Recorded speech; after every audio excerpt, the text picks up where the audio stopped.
e o Hans do Nascimento. E hoje a gente vai falar sobre memória cache. Bom, esses são os tópicos que a gente vai abordar nesse vídeo, é, que é características do sistema de memória, tipos de acesso, hierarquia da memória, princípios da memória cache, endereços da cache, função de mapeamento e algoritmos de substituição. Agora, características do sistema de memória. Os tipos de memória, no geral, são memória interna e memória externa. A memória interna geralmente é a memória principal, mas existem outras formas de memória interna.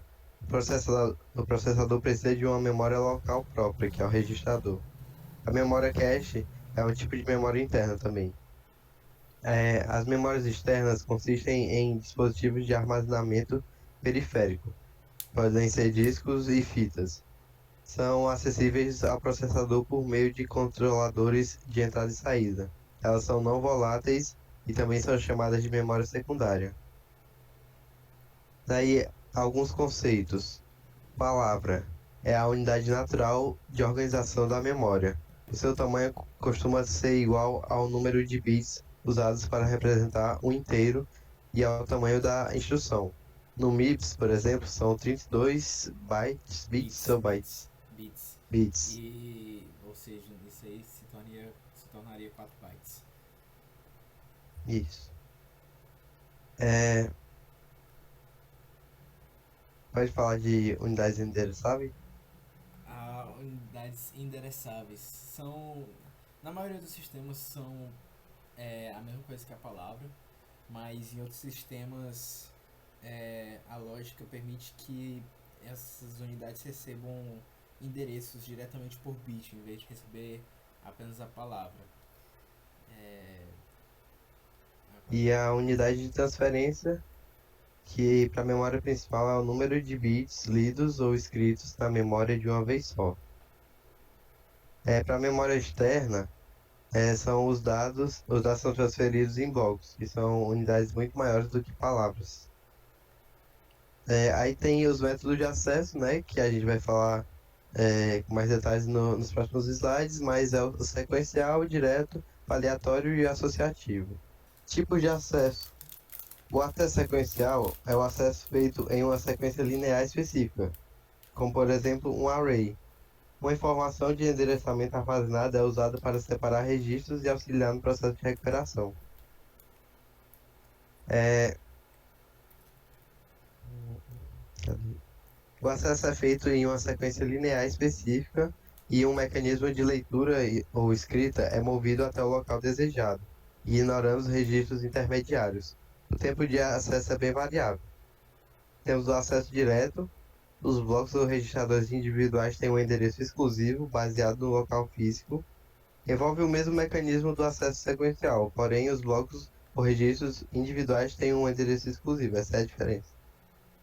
E o acesso aleatório é o que a gente mais conhece, viu no capítulo 5, que é o acesso que a memória RAM usa, é o acesso que dá para acessar um endereço específico por meio de uma lógica do sistema. Ou seja, ele não precisa percorrer toda a memória para chegar em um endereço específico. a hierarquia de memória. Bem, a gente vai falar sobre hierarquia de memória agora. É, o que rola, né? É porque cada memória, toda memória tem é, três questões, assim, que é a questão do custo, a capacidade e a velocidade dessa memória. Então, muitas vezes essas variáveis são proporcionalmente inversas, né? Ou seja, por exemplo, quando você aumenta a capacidade, ela vai diminuir o tempo de acesso, ou seja, vai diminuir a velocidade. É isso em um único componente de memória.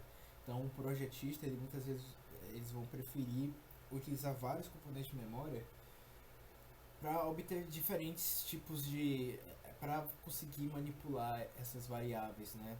Então, essa aqui é a hierarquia. Temos aqui no topo os registradores, a cache, a memória principal e aqui na base a fita magnética. Quanto mais para baixo isso aqui, menor vai ser o tempo de acesso, ou seja, vai ser mais lento, maior o custo de bit, menor na verdade, menor o custo de bit, vai ter menos contato, vai ter tipo o contato com o processador vai ser menos frequente e vai ter um aumento da capacidade, que eu já tinha falado isso na verdade, né? Vai ter, não tinha, é isso aí, é, e vai ser assim, entendeu? Essa aqui é a pirâmide. Eu faço a piada ou não? Agora é tu.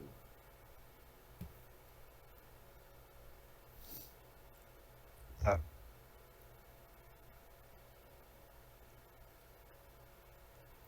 Princípios da memória cache. Criada para combinar o tempo de acesso da memória de alto custo e alta velocidade com a memória de menor velocidade, maior tamanho e menor custo. Ou seja, a memória cache é meio que um intermediário entre as memórias. Ela contém parte da memória principal como uma cópia. Quando o processador tenta ler uma palavra da memória, ele verifica se a palavra está na cache. Se estiver, ela entrega ao processador a informação. Caso contrário, se a informação não estiver na memória cache, um bloco da memória principal é transferido para a cache e depois a palavra é fornecida ao processador. Isso é chamado de hit ou miss. O hit é quando a memória cache contém a informação e o miss é quando ela não tem a informação. Pode passar. Múltiplos níveis de cache podem ser usados. Aí nós temos um exemplo. Aqui a gente pode ver, né? É, primeiro aqui a gente pode ver como está a cache aqui na, no sistema de memória principal e processador, né? Está entre os dois. Só que muitas vezes não tem uma cache única, na verdade, e às vezes tem vários níveis de cache, né? Como o Ios falou aí. Então, cada cache, quanto mais próximo cada cache, cada nível de cache estiver perto da memória principal, maior vai ser a capacidade dela, mas mais lenta ela vai se tornar. É isso, vamos passar aqui para o próximo.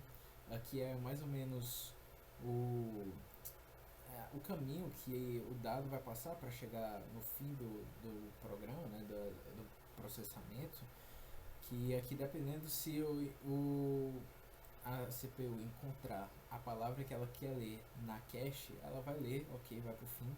Se ela não encontrar, ela vai ser buscada essa palavra na memória principal, vai mandar para cache e da cache vai mandar para CPU e vai acabar aqui do mesmo jeito, né?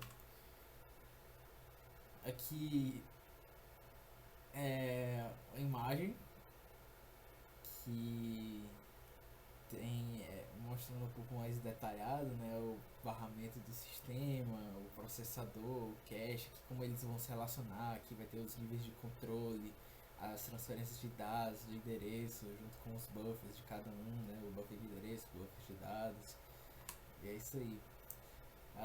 Agora vamos falar de função de mapeamento, e eu, se você tem a palavra. A função de mapeamento diz como a cache é organizada. Ela tem três formas de organização no mapeamento da memória cache. É o mapeamento direto, o associativo e o associativo por conjunto. Vai passar.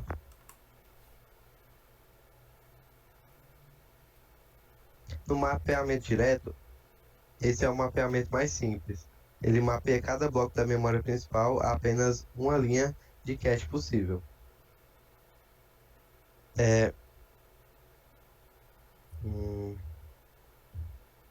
O mapeamento se dá pelo resto da divisão, ou seja, o módulo, entre o número do bloco da memória principal pelo número de linhas da memória cache. O resultado é a linha da cache que o bloco da memória principal será armazenado na cache. Essa é a função de mapeamento do mapeamento direto. Pode passar para o próximo. Esse é o mapeamento associativo. ele não tem uma função de mapeamento. Então, ele permite que cada bloco da memória principal seja carregado em qualquer linha da cache.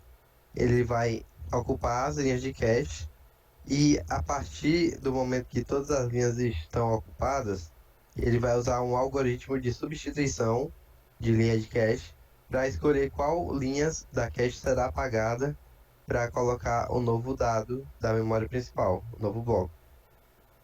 Pode passar.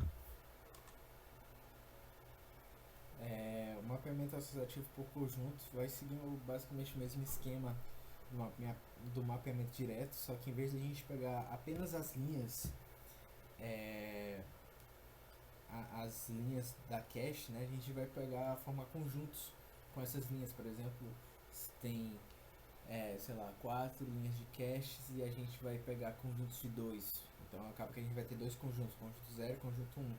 Na hora da gente fazer a divisão, a gente vai fazer uma divisão por 2 em vez de 4 linhas.